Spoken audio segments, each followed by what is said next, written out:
लाभार्थियों ने देखा खड़ोते रहे होता इंज खून फूंजी जा रहे मैं क्यों है कि हालत बुरी करी उड़ी तुंदी कुन्ने किती है कहते मुझे पता तू रो मत।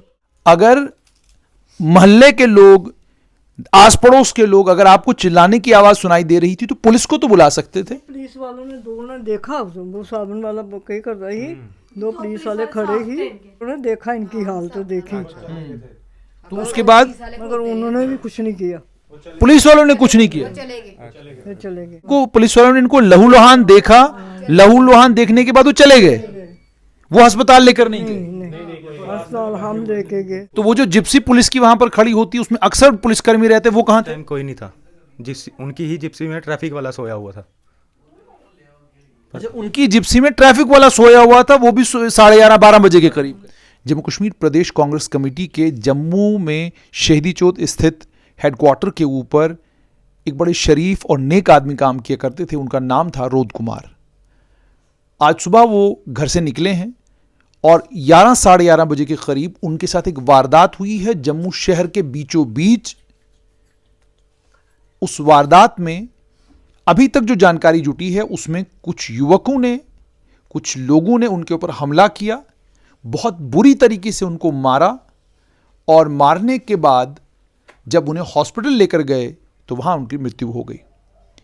और यह दिन दहाड़े हुआ है, यानी मर्डर दिन दहाड़े, वो भी जम्मू कश्मीर प्रदेश कांग्रेस कमेटी में एक शख्स जो चपरासी के तौर पर वहां पर एक लंबे समय से लगभग 30-35 साल से वहां पर काम कर रहे थे, उनकी आज हत्या हुई है। उनके इस हत्या के मामले में पुलिस, जाहिर सी बात है, उन्होंने अपनी इंक्वायरी तो शुरू कर दी है, लेकिन दिन दहाड़े कत्ल होना, इसी पर बात करने के लिए मैं उनके परिवार के पास आया हूं। मेरे साथ उनके बेटे राकेश कुमार है। राकेश जी, मुझे ये बताइए कि ये सुबह घर से निकले थे या ये JKPCC हेडक्वार्टर में थे, वहां से कहीं जा रहे थे? क्योंकि आज मैंने सुना शायद वहां छुट्टी थी। मैं सुबह चला गया था शॉप पे, जैसे मैं ऊपर से नीचे आया ना, बैठे हुए थे यहीं पे, तो मैंने पूछा, मैं कहा आपने दफ्तर जाना? तो कहने लगे अब छुट्टी है, वैसे ऐसे चक्कर लगाने जाऊंगा मैं। तो बस वो मैं चला गया शॉप पे, फिर वो पीछे से चले गए होंगे। तो बाद में मुझे कोई यही 11:30-12 बजे फ़ोन आया छोटे बेटे का कि ऐसे ऐसे बात कोई दादू के साथ हो गई है, तो मैं बाज़ार में जा रहा हूँ। तो बड़ा बेटा भी फिर मेरे पास ही था उस वक्त खड़ा। मैंने उसको बोला तू फटोफट उधर दादू के पास पहुँच, देख जाके उनको, तो उनको हॉस्पिटल लेके जाओ। तो बेटा आ गया, उन्होंने फिर मेरे को फ़ोन किया, जी ऐसे ऐसे बहुत ज़्यादा दादू को लगी हुई है और किसी ने उनको मारा है, ये एक्सीडेंट कुछ नहीं है, किसी ने मारा हुआ उनको। तो मैंने कहा फिर आप हॉस्पिटल पहुंचो, तो मैं आ रहा हूँ। बस जैसे हॉस्पिटल पहुंचे हैं तो बस डॉक्टरों ने अपना थोड़ा किया, जो कार्रवाई थी, इलाज करने लगे, तो बस थोड़ी देर बाद उनकी डेथ हो गई। अच्छा, यानी आप कोई किसी के साथ उनकी दुश्मनी रही हो? कभी किसी ने धमकाया हो? नहीं, बिल्कुल दुश्मनी तो किसी के साथ है ही नहीं थी, किसी के साथ नहीं। डेली आना जाना, अच्छी तरह बोलचाल थी सबके साथ और बड़े प्यार से सबसे मिलते जुलते थे, कोई ऐसी बात ही नहीं थी। ये पता ही नहीं, समझ नहीं लगी क्या हुआ क्या नहीं हुआ। अच्छा, कोई पता नहीं चला आपको? अच्छा, तो बाजार गई थी ना, बाजार से आ रही थी, एक ढाबा है उधर खड़े थे, ऐसे खड़े थे, खून को ना ऐसे ऐसे पूंज रहे थे, खून चल रहा था, बहुत खून चल रहा था बहुत। मैंने कहा किसने मारा आपको इतना? कहता मुझे पता है, जिसने मुझे मारा ना मुझे पता है। बस इतना ही बताया, इतना ही बताया, मुझे पता चला कुछ। बस इतनी बात हुई। ये रोद कुमार जी की धर्मपत्नी हैं। मुझे ये बताइएगा कि सुबह जैसे आपके बेटे ने बताया कि ये घर से चले गए, उसकी कितनी देर बाद वो घर से निकले हैं? मैं तो 11:30 बजे 12 बजे आई हूँ उधर से, आगे खड़े थे उधर। मैं कहा क्या बताऊँ, यही कोई 10 बजे के करीब निकले होंगे। बड़ी बुरी हालत से मारा उनको, बहुत बुरी हालत से। लेकिन उन्होंने आपको मतलब वो जख्मी वहां पर खड़े थे, लोग भी खड़े थे अकेले। मैं कहीं लाभार्थियों ने देखा खड़ोते रहे होता इंज खून फूंजी जा रहे मैं क्यों है कि हालत बुरी करी उड़ी तुंदी कुन्ने किती है? कहते मुझे पता तू रो मत, मुझे कहना तू रो मत, मुझे पता जिसने मुझे मारा है। बस इतने हॉस्पिटल ले गए। अच्छा, उसके बाद आप ही हॉस्पिटल ले गए, तो लोग नहीं थे आसपास? ना जी, कोई नहीं, लोग आते जाते, उनके लिए कोई भी नहीं था उधर, कोई नहीं देखता। अच्छा, हाँ, लोग आते जाते रोड जहाँ वो खड़े थे जहाँ पे वो खड़े थे वहाँ पे तो लोग जरूर रहे होंगे वहाँ, हाँ वहाँ लोग खड़े थे। तो किसी ने उनको नहीं हॉस्पिटल लिया? हाँ, फिर मेरा बेटे का बेटा आया, फिर वो 2-3 बंदे आए, फिर उन्होंने ऑटो में बिठाया, फिर ले गए। अच्छा, आप खुद हॉस्पिटल ले गए? ठीक है।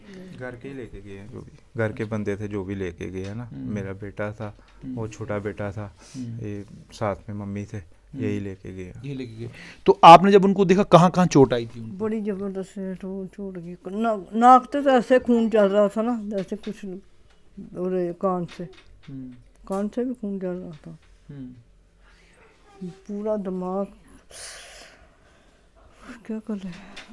तो मुझे बताइए वारदात किस जगह हुई है?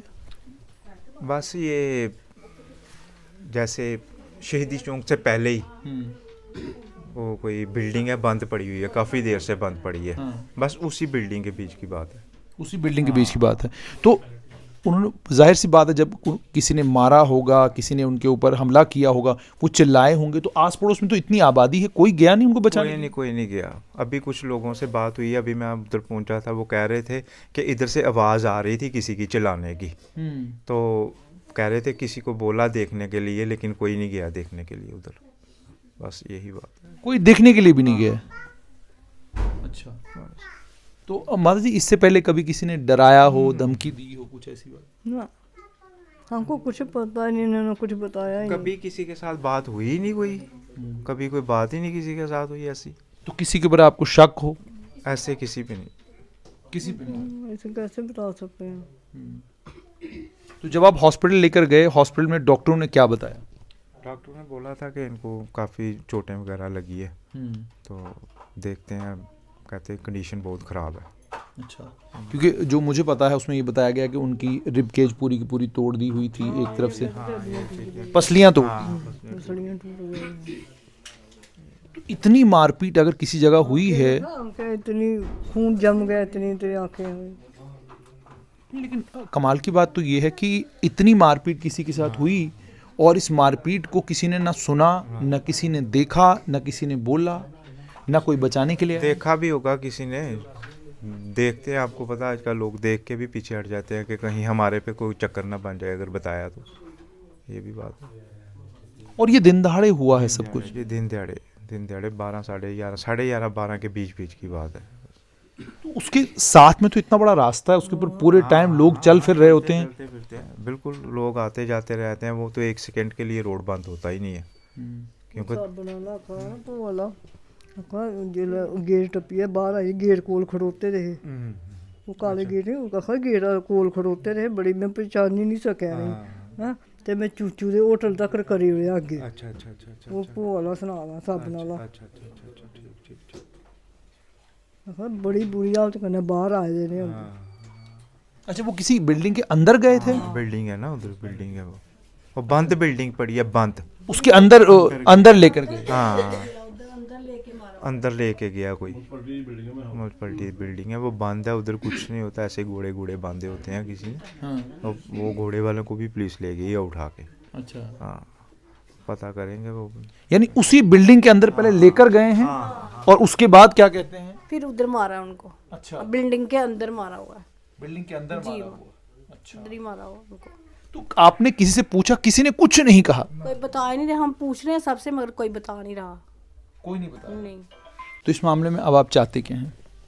हम यही चाहते हैं कि जिन्होंने ये काम किया है बस वो पकड़े जाने चाहिए और उनको कड़ी से कड़ी सजा होनी चाहिए। जैसे इनको किया ना, जैसे इनके साथ किया, इनसे भी बदतर हालत उनकी होनी चाहिए। 85 साल उम्र है इनकी। हाँ, इतनी क्या कहे। अपनी पूरी जिंदगी में आपने कभी इनको किसी के साथ झगड़ते या किसी? ना बिल्कुल नहीं, अभी मतवाल ही नहीं है किसी के साथ कि कोई किसी के साथ बात हुई हो। डेली आना जाना है, दफ्तर डेली जाते हैं, डेली आते हैं, कोई नहीं, बिल्कुल नहीं, कुछ नहीं। रोद कुमार जम्मू कश्मीर प्रदेश कांग्रेस कमेटी में के दफ्तर में काम किया करते थे। वहाँ पर जब हम भी कभी गए तो हमने भी उनका जो स्वभाव था, उस स्वभाव को देखकर हर आदमी उनसे प्रभावित होता था। बड़े प्यार से और बड़े प्रेम से बात किया करते थे। जो ये आज हादसा हुआ है, ये दो चीज़ों की ओर इशारा करता है। एक तो ये कि पुलिस प्रशासन के कामकाज पर सवाल खड़े होते हैं कि दिन दहाड़े एक 85 साल के बुजुर्ग को बेरहमी के साथ पीटा जाता है और पीट कर उनको मार दिया जाता है। जिस समय उनकी पिटाई हुई, उस पिटाई के बाद वो वहीं पर खड़े थे। जब तक परिवार के लोग नहीं पहुंचे तब तक उनको अस्पताल पहुंचाने वाला कोई नहीं था। और उसके बाद इतना एरिया है वो, इस पूरे एरिया में हर समय लोग चलते फिरते रहते हैं। एक मकान के अंदर अगर किसी की पिटाई हो रही है, किसी के चिल्लाने की, किसी के किराने की आवाज़ें अगर आ रही हैं, तो कोई बचाने के लिए भी नहीं गया। ये साफ तौर पर दर्शाता है कि हमारा समाज कितना बेसुध हो गया है। अपने आप की फिक्र और दूसरे किसी की कोई चिंता हमें रही नहीं है। वहां पर कितने सारे लोग आस पड़ोस में रहते हैं, क्या किसी को उनके चिल्लाने की आवाज़ सुनाई नहीं दी? जो लोग ये सब कुछ कर रहे थे उन्होंने ये सब कुछ किया क्यों? कारण क्या है उसका? हालांकि पुलिस ने अब इस मामले में पड़ताल शुरू कर दी है, मगर एक गंभीर है, चिंताजनक है कि जम्मू शहर के बीचों बीच शहीदी चौक से थोड़ा सा 500 या 600 मीटर की दूरी पर वो बिल्डिंग है जो अबेंडेंड है, खाली बिल्डिंग है। उसके जैसे इनके बेटे ने कहा कि घोड़े बांधे जाते हैं। समाज के लोग आखिरकार क्या कर रहे थे? वो किस गहरी नींद में थे कि उन्हें तक नहीं सुनाई दिया कि एक आदमी को पीटा जा रहा है, उनको बचाने के लिए कोई जाता। और उसके बाद जब वो बाहर आए हैं तो एक आदमी को अब लहूलुहान देख रहे हैं। ये तो शुक्र कीजिए कि उनकी धर्मपत्नी वहां से आ रही थी, वरना एक लहूलुहान आदमी वहां खड़ा रहता और समाज के लोग तमाशा देखते रहते। यानी किसी में इतनी शर्म नहीं, इतनी हया नहीं कि आप देखते कि एक आदमी जो है लहूलुहान है, फौरन इसको ऑटो में डालते हैं, उसको अस्पताल पहुंचाते हैं। एक आदमी लहूलुहान है, पुलिस को बुलाते हैं। और आप हिसाब लगाइए, वहीं शहीदी चौक में हर समय पुलिस की एक पीसीआर की एक वैन, पीसीआर की गाड़ी लगी होती है। उस पीसीआर की गाड़ी के वहां होने के बावजूद इतना बड़ा हादसा वहां पर होता है। उस हादसे के नतीजे में एक आदमी बेरहमी से पीटा जाता है। उस आदमी को उसकी धर्मपत्नी और घर के बच्चे अस्पताल लेकर जाते हैं। समाज का दूसरा कोई आदमी, जितने भी लोग वहां पर खड़े थे, दुकानदार वहां पर है, होटल वाले वहां पर हैं, इतने सारे लोग वहां पर रहते हैं, आप में से किसी को यह नहीं लगा कि एक आदमी को लहूलुहान किया गया है? जरा देखें तो सही ये कौन लोग हैं वहां पर। उम्मीद यह है कि प्रशासन इस मामले का कड़ा संज्ञान तो प्रशासन ने ऑलरेडी ले लिया है। एडीजीपी मुकेश सिंह ने कहा है कि इस मामले में कार्रवाई की जाएगी, कार्रवाई भी होगी। वो लोग जिन्होंने ये कृत्य किया है उनको गिरफ्तार भी किया जाएगा। लेकिन रोहित कुमार जिस परिवार से आते हैं, रोहित कुमार जिस परिवार के बड़े थे, रोहित कुमार जिनके पिता थे, रोहित कुमार जिनके पति थे, अब उन्हें रोहित कुमार नहीं मिलेंगे क्योंकि उनकी हत्या हो चुकी है और हत्यारे अभी तक बाहर घूम रहे हैं। और समाज के वो तमाम लोग जो वहां मौजूद थे, उनमें से किसी आदमी ने यह जहमत नहीं उठाई कि वो शोर और वो चिल्लाने की उनकी आवाज सुनकर उनकी मदद करने के लिए जाते। देखना भी ये होगा कि कब तक प्रशासन, कब तक पुलिस उन कातिलों को ढूंढ निकालती है। और सिर्फ इतना ही नहीं, अगर मोहल्ले के लोग, आस पड़ोस के लोग अगर आपको चिल्लाने की आवाज सुनाई दे रही थी तो पुलिस को तो बुला सकते थे। पुलिस वालों ने दो ने देखा, वो साबुन वाला कहीं कर रही, दो पुलिस वाले खड़े ही देखा, उन्होंने देखा, पुलिस वाले ने, पुलिस वालों ने देखा, इनकी हालत तो देखी। तो उसके बाद मगर उन्होंने भी कुछ नहीं किया, पुलिस वालों ने कुछ नहीं किया, चले गए, वो चले गए। यानी पुलिस वालों ने इनको लहूलुहान देखा, लहूलुहान देखने के बाद वो चले गए, वो अस्पताल लेकर नहीं गए। अस्पताल हम लेके गए, मैं तो अचानक आ गई। हाँ देखो ये दो रास्ते में बैठे हुए। आप उनके पोते हैं, क्या नाम है आपका? विशाल। तो विशाल, आपने क्या देखा, किस समय देखा? आपको फोन आया? किसका फोन है? सुबह पापा की शॉप पे था, मेरे छोटे भाई ने फ़ोन किया कि एक्सीडेंट हो गया दादू का। तो मैं दौड़ के आ गया वहाँ से। उसके बाद जब पहुँचे, दादू से बात की, वो कह रहे मुझे किसी ने मारा है, मुझे मालूम है किसने मुझे मारा हुआ है। तो हम उनको हॉस्पिटल ले गए। हमने नाम भी पूछा पर उन्होंने नाम नहीं बताया। तो बाद में एक आदमी आया वहाँ से, जो जहाँ मारा हुआ उसके बैक साइड से, होटल है, कहता इधर चिल्लाने की आवाज़ आ रही थी। मैंने दो लड़कों को बोला भी कि देखो जाके, उन्होंने किसी ने देखा। कहता जब मैं देखने गया तो लड़के वहाँ से भाग चुके थे तब, तो वो बाहर आ रहे थे। तो जब वो बाहर आ रहे थे तो जैसे आपकी दादी बता रही हैं कि इन्होंने देखा कि पुलिस वाले भी दो थे वहाँ थे, पर वो उन्होंने कुछ नहीं किया। मेरे दादू रोड पे ही बैठे थे, वो चले गए अपनी जगह से। जब हम पता करने गए तब वो कोई भी नहीं था मौके पे, उधर कोई भी खड़ा नहीं था। अच्छा जी अपनी जिप्सी के पास भी नहीं था कोई भी। जिप्सी के पास भी कोई नहीं था, ये ट्रैफिक वाले थे दो। सिर्फ ट्रैफिक वाले जी दो थे। हमने तो वो जो जिप्सी पुलिस की वहां पर खड़ी होती है उसमें अक्सर पुलिसकर्मी रहते, वो कहाँ थे? टाइम कोई नहीं था।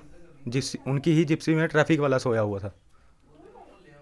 अच्छा, उनकी जिप्सी में ट्रैफिक वाला सोया हुआ था, वो भी 11:30-12 बजे के करीब करीब। हमने पूछा कि कहाँ गए हैं, कहते कोई खाना खाने गया, कोई इधर ही होगा, दुकान पे बैठा होगा कहीं। हमने ढूंढा पर वो मिले नहीं कोई। उसके बाद क्या किया आपने? थोड़ी देर के बाद हम हॉस्पिटल गए वापस। जब हम वापस आए तो वहाँ पे आए हुए थे, मुंशी आया था, SHO सारे आए हुए थे। फिर हमने उनसे बात की सारी, अब वो कार्रवाई कर रहे हैं सारी। अब कार्रवाई कर रहे हैं, पर आप तो जानकार लगते हैं, आपको भी ये मालूम है कि जब इस तरह का कोई हादसा हो जाए तो पहली कोशिश तो आपकी भी यही रही कि पुलिस वालों को बुलाएं, कि उन्हीं की गाड़ी में हम इनको लेकर जाएं। जब आपको पुलिस वाले नहीं मिले फिर आपने ऑटो में बिठाया और ऑटो में लेकर अब चले गए। मैं तो मौके पे था ही नहीं ना वहाँ पे। जब मैं आया तो तब तो दादी बैठे थे उनके पास। अच्छा, वह तब तो पुलिस वाला कोई नहीं था। तब कोई भी नहीं था। उसके बाद अब ऑटो में लेकर चले गए। ऑटो में लेके चले गए हम। अच्छा, तब उनकी हालत ही ऐसी थी, क्रिटिकल थी, तो हम उनको हॉस्पिटल लेके जाना पड़ा फटाफट। अच्छा, तो जब आप हॉस्पिटल पहुंचे वहां कितने बजे पुलिस वाले आए? वहाँ भी पुलिस वाले कहाँ आए थे? लेट ही आए, काफ़ी लेट आए। 2-3 घंटे के 2-3 घंटे के बाद। अच्छा, तो आपको कुछ मतलब क्या लगता है कि जो ये मारपीट उनके साथ हुई है, कोई आपको आइडिया है कुछ कि कौन? नहीं सर, उस चीज़ का कोई आइडिया नहीं हमें। क्योंकि कभी कोई आपने ऐसी बात देखी ही नहीं कभी। हमारे दादू हमेशा किसी का झगड़ा जो होता था हमेशा सुलझाने जाते थे, पर उनके साथ पता नहीं किसने किया, ये पता नहीं चला। तो आप सुन सकते हैं कि ये कितना अफसोसनाक कि 2 पुलिसकर्मी वहां आते हैं, जख्मी हालत में उनको देखते हैं, जख्मी हालत में देखने के बावजूद बजाय उनको पुलिस की पीसीआर वैन में डालकर अस्पताल ले जाने के पुलिस वाले चले जाते हैं। और उसके बाद परिवार के लोग आते हैं, ऑटो में बिठाकर एक आदमी को शहीदी चौक से गवर्नमेंट मेडिकल कॉलेज जम्मू लेकर जाते हैं। ये कितना दुखद है, क्योंकि शहीदी चौक में हर समय पीसीआर की गाड़ी खड़ी होती है। और आपने बच्चे से सुन लिया कि पीसीआर की गाड़ी में एक ट्रैफिक पुलिसकर्मी सोया हुआ था। इससे आप अंदाजा लगा सकते हैं कि कितना असुरक्षित सिस्टम है। और आप एक और चीज देखिए, ये जो कुछ कह रहे हैं उसकी सच्चाई, वहां कैमरे लगे हुए हैं आजकल, ITMS, वो जो आपको इंटीग्रेटेड ट्रैफिक मैनेजमेंट सिस्टम के कैमरे लगे हुए हैं, उन कैमरों में पता चल सकता है कि ट्रैफिक पुलिसकर्मी कहां पर थे, पुलिसकर्मी कहां पर थे, और जब ये लोग आए तो इन लोगों की मदद पुलिस ने क्यों नहीं की। अब पुलिस इसमें कार्रवाई जरूर इस मामले में कर रही है, लेकिन जो कार्रवाई पहले होनी चाहिए थी वो कार्रवाई अब होगी, उसका कोई फायदा नहीं, क्योंकि पुलिसकर्मियों ने अगर वहां उनको देखा भी तो उनकी जिम्मेदारी पहली बनती थी कि वो इन्हें हॉस्पिटल लेकर जाते।